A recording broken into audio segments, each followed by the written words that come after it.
Hey y'all, welcome back to my channel. Hi, hello, how are you? How has your week been? Welcome to another installment in cleaning out my Goodreads TBR because I have way too many books on my Goodreads Want to Read list, and if I want to actually use that list as a list of books I want to read, I need to go through and delete books that I actually will probably never read. In the last installment that I posted at the beginning of December, I finished off that video having 428 books on my Goodreads Want to Read list. And today I have 523 books on my Goodreads Want to Read list. So I've got a lot of books on here that I realistically will never read. So let's get to deleting some of those. I'm gonna change this angle. Not liking it.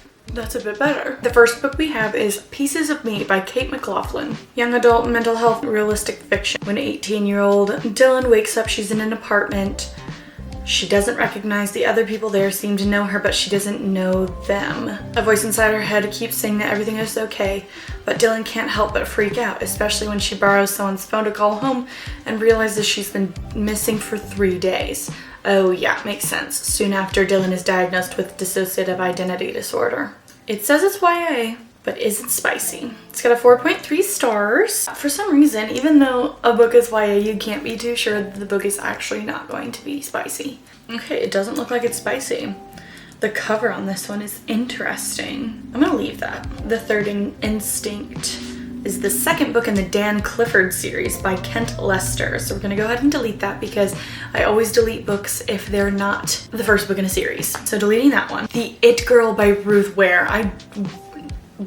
I know I want to read this book, but I don't actually really know what it's about. April Coots-Cliveden was the first person Hannah Jones met at Oxford. Together they developed a group of devoted and inseparable friends, Will, Hugh, Ryan, and Emily, during their first term. By the end of the second, April was dead.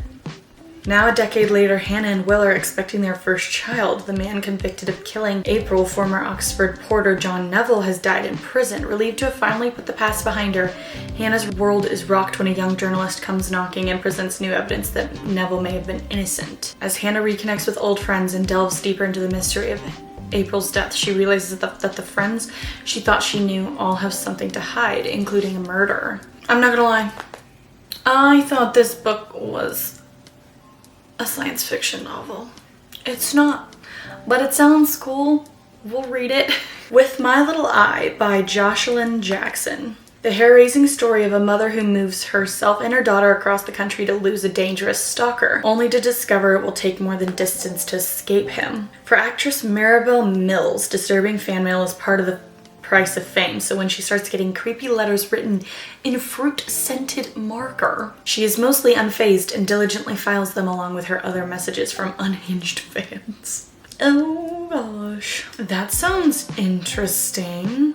Although it doesn't have great reviews. It's got 3.32 stars, but the premise to me sounds interesting. So I'm gonna leave it. A Random Walk Down Wall Street, the best investment guide that money can buy by Burton G. Malkiel. First published in 1973. I think that's probably out of date.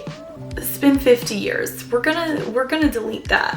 Not sure who recommended that to me, but sorry, we're deleting that because that's old. 7 Rules for Breaking Hearts by Kristen J. Miller.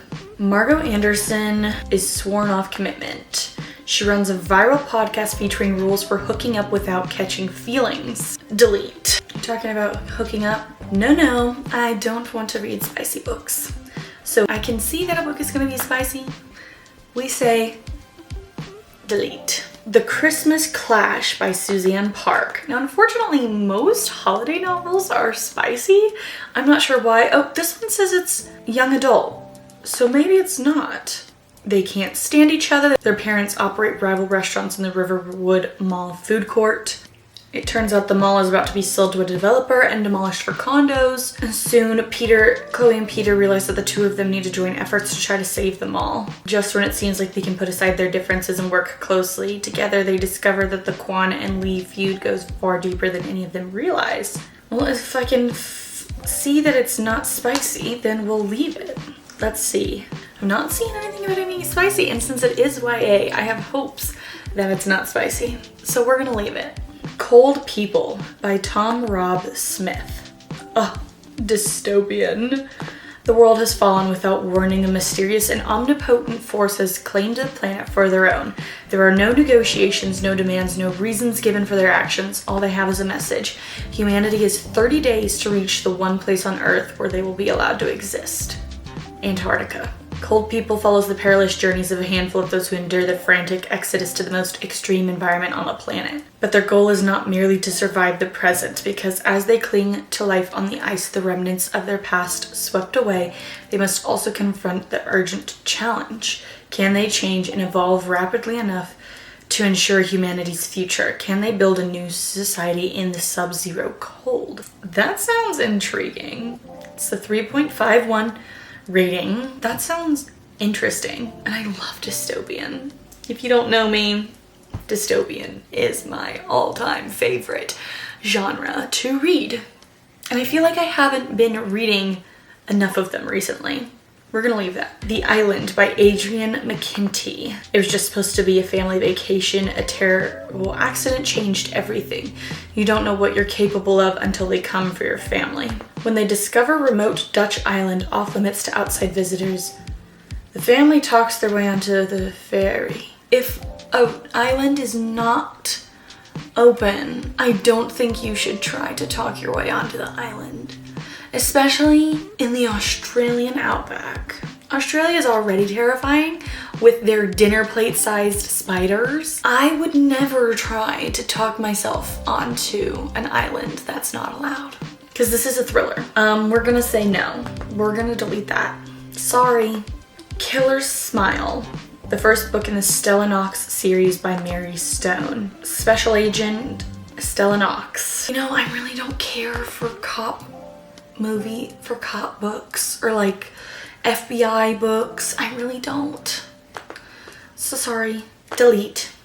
The Sundown Motel by Simone St. James. Something hasn't been right at the roadside Sundown Motel for a very long time, and Carly Kirk is about to find out why in this chilling new novel. Upstate New York, 1982, Viv Delaney wants to move to New York City, and to help pay for it, she takes a job as a night clerk at the Sundown Motel in Fell, New York. But something isn't right at the motel, something haunting and scary. Upstate New York, 2017, Carly Kirk has never been able to let go of the story of her Aunt Viv, who mysteriously disappeared from the Sundown before she was born. She decides to move to Fell and visit the motel, where she quickly learns that nothing has changed since 1982, and she soon finds herself ensnared as the same mysteries that claimed her aunt. I have seen things. Oh, nominee for readers' favorite mystery and thriller in 2020. Leaving that. It's got a 4.01 average rating on Goodreads. We'll leave that. Moving on. You Let Me In by Camilla Bruce. You Let Me In. Blah, blah, blah. Cassandra Tipp is dead, or is she? After all, the notorious recluse and eccentric best-selling novelist has always been prone to flights of fancy. Everyone in town remembers the shocking events leading up to Cassie's infamous trial. She may have been acquitted, but the insanity defense only stretches so far. Cassandra Tipp has left behind no body and one final manuscript. Then again, there are enough bodies in her past. Her husband, Tip, whose mysterious disembowelment has never been solved, and a few years later, the shocking murder-suicide of her father and brother.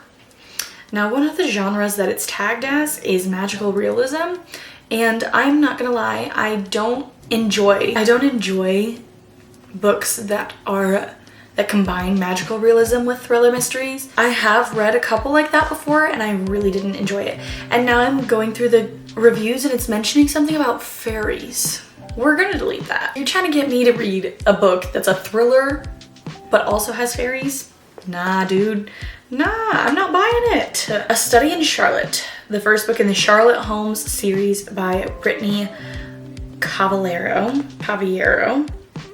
Not sure which one. The last thing Jamie Watson wants is a rugby scholarship to Sherringford, a Connecticut prep school just an hour away from his estranged father, but that's not the only complication.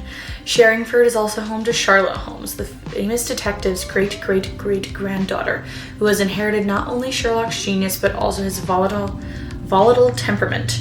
From everything Jamie has heard about Charlotte, it seems safer to admire her from afar. This sounds very similar to Truly Devious. I did enjoy that book. We're gonna leave it. Anastasia by Sophie Lark. I haven't read any Sophie Lark books. I do enjoy a good fairy tale retelling. Oh, it's set in 1919 in a world similar to ours but with magic. It's got a 4.08 stars on Goodreads. It is long, 686 pages, but so she's got magic. Oh, it contains spicy scenes. Oh, that's such a bummer. Okay, delete. The Queen of Nothing, the third book in the Folk of the Air trilogy by Holly Black.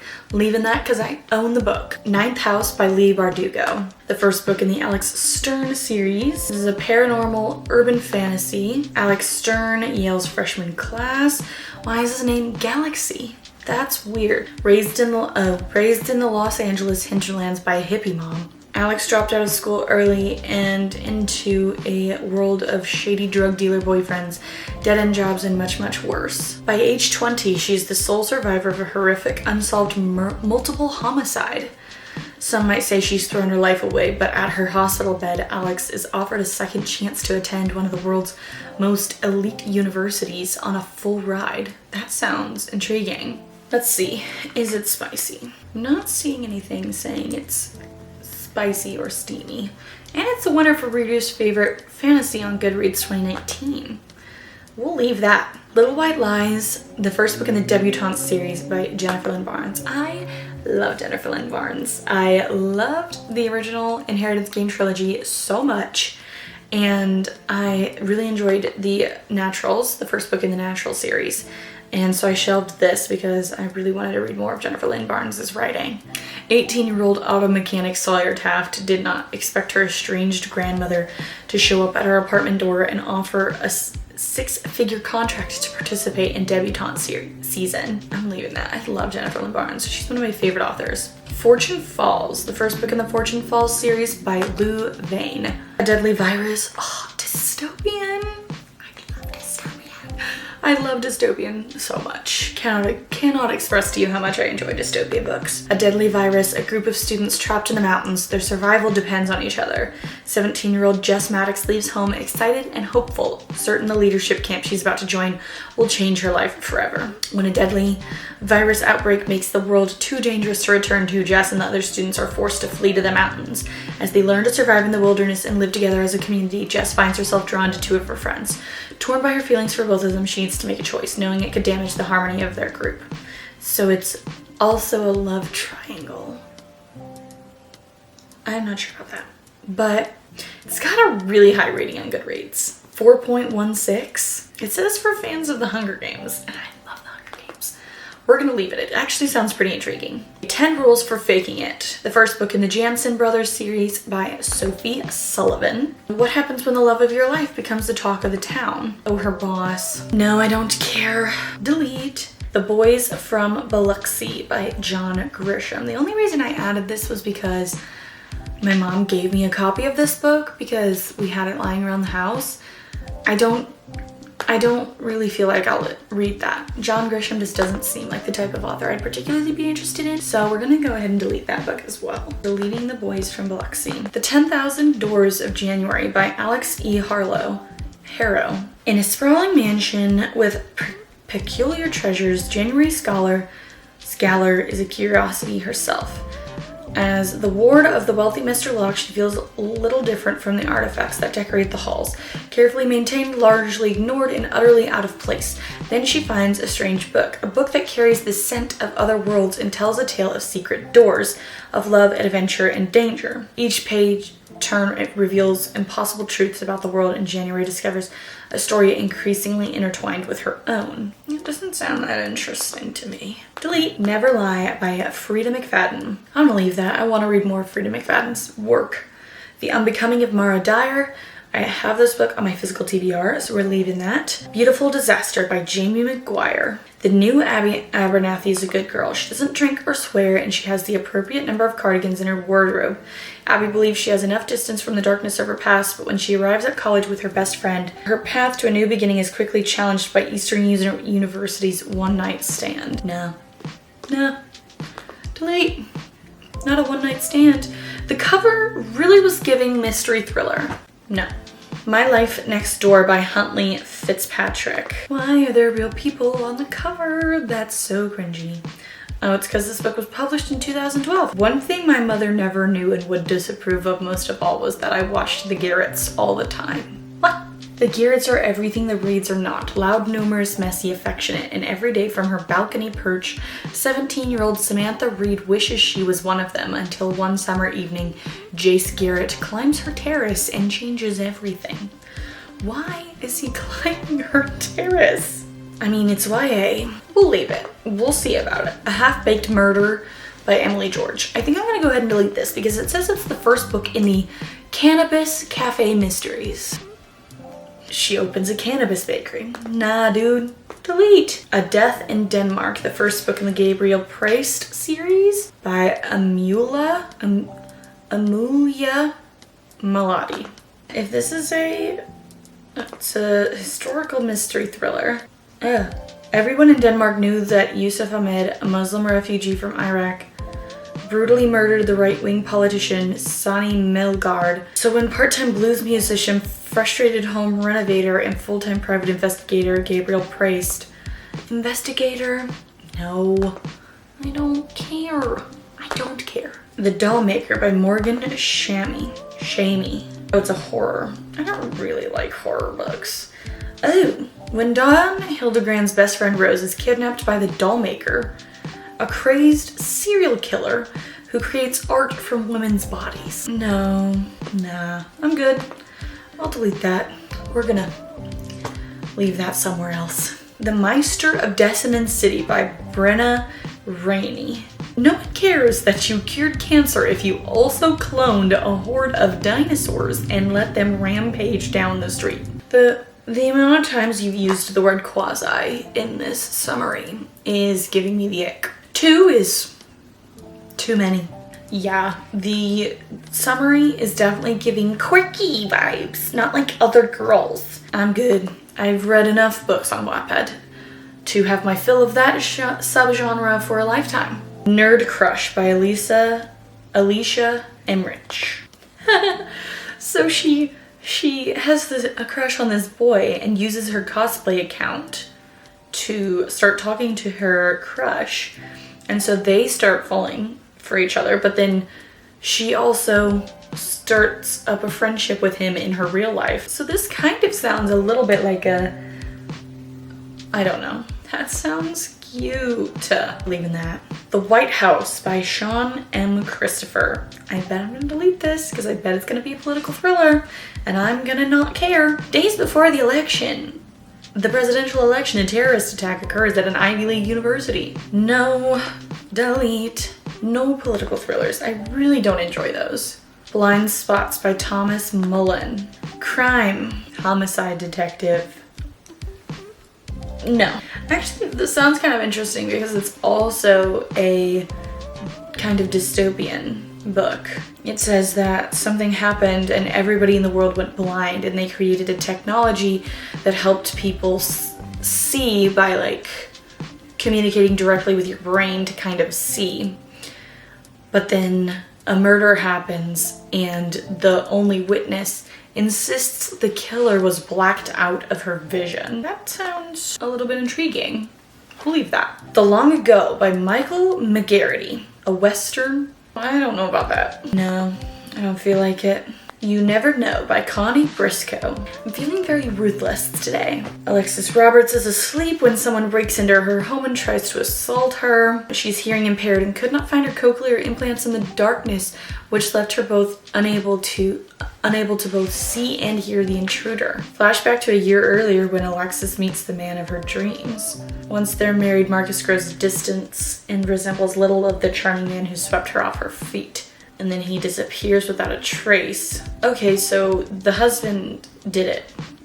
Oh, the main character is stupid. I can't handle a book where the main character is as dumb as a bag of rocks. Delete. Ghosted, the first book in the Northanger Abbey series by Amanda Quain, a gender-bent contemporary retelling of the Jane Austen classic Northanger Abbey. She doesn't believe in ghosts. A ghost hunting scholarship. No.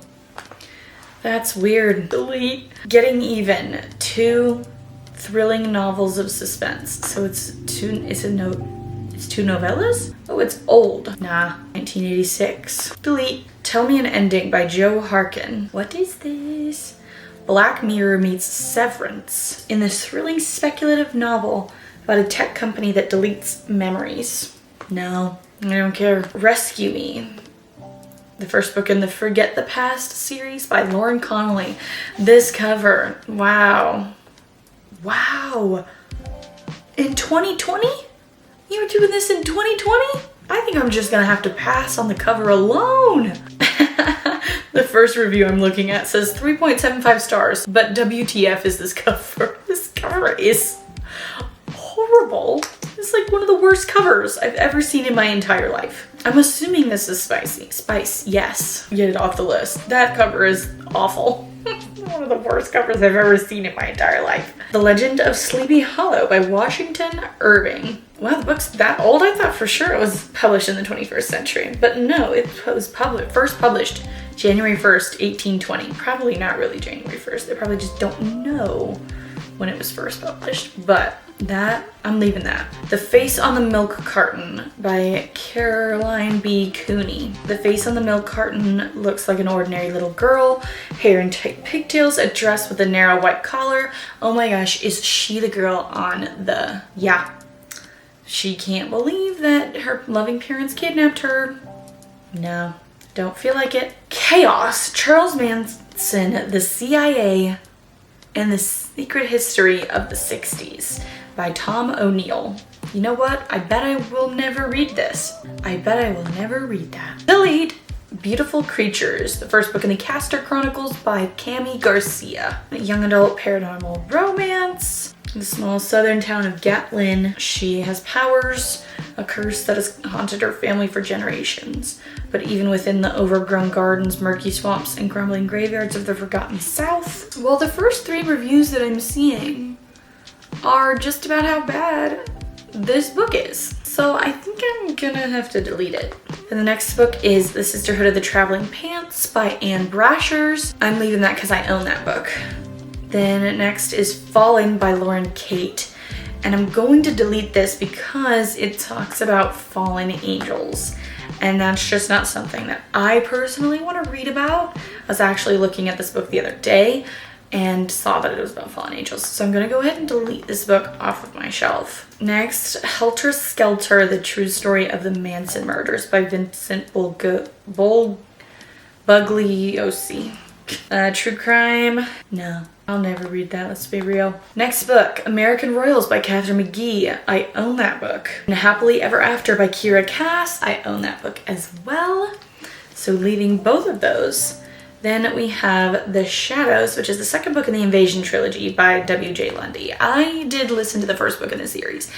It was really not very good. Although this has a 4.5 stars on Goodreads, which is very high. But the first book, The Darkness in this trilogy, not good. So we're gonna go ahead and delete this. I don't want to continue a series that I didn't enjoy. His and Hers by Alice Feeney. I want to read more of Alice Feeney's books. So leaving that. The Husband's Secret by Leanne Moriarty. I know she's a very popular author. Oh, what? Imagine your husband wrote you a letter to be opened after his death. Imagine too that the letter contains his deepest, darkest secret, something with the potential to destroy not only the life you built together, but the lives of others as well. Uh-oh, and then imagine you stumble across that letter while your husband is very much still alive. Interesting. Intriguing. Leaving that. Daughter of No Worlds, the first book in the War of Lost Hearts series by Carissa Broadbent. I really want to read this book, so I'm leaving that. Desire or Defense, the first book in the DC Eagles hockey series by Leah Brunner. I imagine this book is going to be spicy because most hockey romances are spicy. Oh no. You cannot be serious. Actually, it says it's closed door, but the first 2 lines in the summary say, I'm not the hero in this story. I'm the villain. Are you for real? That is like a surefire way to get me to not read a book, by doing something cringy like that. Might have to get it out of there. Although it's no 3rd act breakup. That is surprising. And it says it's closed door. So we'll leave that. Next we have Killjoy, A Good Girl's Guide to Murder book. I am gonna leave that because I'd like to get to that at some point. I really enjoyed the Good Girl's Guide to Murder series. And so I think it'd be fun to read the little novella that predates the series. Then I really got into Sarah Adams and I added literally, okay, not every book, but a lot of her books. Let us go through, and the one Sarah Adams book that I have read is Closed Door. And I know that she is known for kind of being a little bit more of a closed door romance author. However, I am pretty sure the rule book is not closed door. So let us investigate if these are closed door. Okay, I'm not sure why this reviewer decided to use this language, but she called it steamage. She says there's no steamage in this book, and that it was closed door. Not sure why that reviewer decided to use that phrase. Steamage? Are you serious? So we're leaving that one. That was the off limits rule. Now here we've got the match. So I'm going to assume that it is also closed door. Okay, this one is also closed door. How on earth can you not be a fan of closed door romance? Don't understand. Okay, so that one is closed door as well. Why do I have we're deleting these. This is the second book in a series by Sarah Adams, and I haven't read the first one. So delete that. Then this one is also the second book in a series, and we're gonna delete that too. To Con a Gentleman by Sarah Adams. Is this historical fiction? I really just overall need to read more of Sarah Adams in general. I have not read Practice Makes Perfect, and I have not read Beg, Borrow, or Steal. Haven't read the rule book or the cheat sheet, all of which are on my Goodreads Want to Read list. And so I'd love to just read more of her books in general, because so far I've only read When in Rome. I feel like I really would enjoy the rest of her books, so I want to read more of her. But this is her backlist. I'm not seeing anything on here that suggests if it's closed door or spicy. Oh, this person tagged it as a clean read. The kind of clean historical romance I'd like to read. Okay, so it's clean. We'll leave it then. But we're gonna delete the second one in the series because why did I add that on here? And then we have Practice Makes Perfect by Sarah Adams. And I'm leaving that because I really want to read that book. I have read When in Rome, which is the first book in this series. And I don't know why I'm putting it off, but I really want to read Practice Makes Perfect. Because I feel like some people have said that this one is their favorite over When in Rome, and I really enjoyed When in Rome. Shipped by Angie Hockman. I feel like I just saw something somewhere about it being a clean romance. I can't find anything about whether or not it's spicy, but we'll leave it because it says nominee for Reader's Favorite Romance 2021. The Summer of Broken Rules by K.L. Walther. I'm pretty sure that this one is clean. Is it spicy?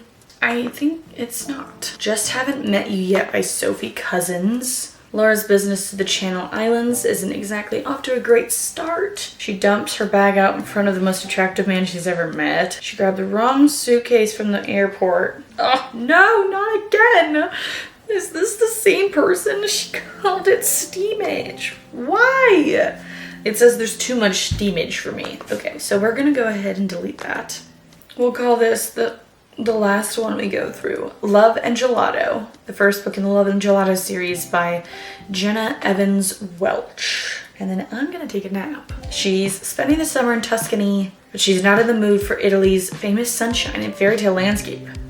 She's only there because it was her mother's dying wish that she get to know her father. But what kind of father isn't around for 16 years? Cute. People come to Italy for love and gelato, someone tells her, but sometimes they discover much more. I'm pretty sure this is a YA novel, so I'm assuming it's not gonna be spicy. So I think we'll leave that one because I also really want to watch the show, but I won't watch the show unless I've read the book first. So, all right, we're gonna end it there. Oh, we actually did pretty good. I think I said I started off this video with 523 books on my Goodreads Want to Read list, and we're ending this video with 489 books on my Want to Read list. We got rid of 24? No. 44? No. 34. 34 books, is that right? Now I have to check. 34. Third time's a charm, right? Third time I got it right. Anyways, guys, that is all I have for you guys today. If you enjoyed this video, please give it a thumbs up to let me know that you enjoy this type of content. Comment down below how many books are on your Goodreads Want to Read list. I've had some people comment on my videos like this that they have like over 2,000 books on their Goodreads Want to Read list, and that is a lot. I thought 500 was a lot, but I guess I was wrong. And subscribe to my channel for more bookish content in the future. I hope you have a lovely rest of your week, and I will see you guys next time. Bye.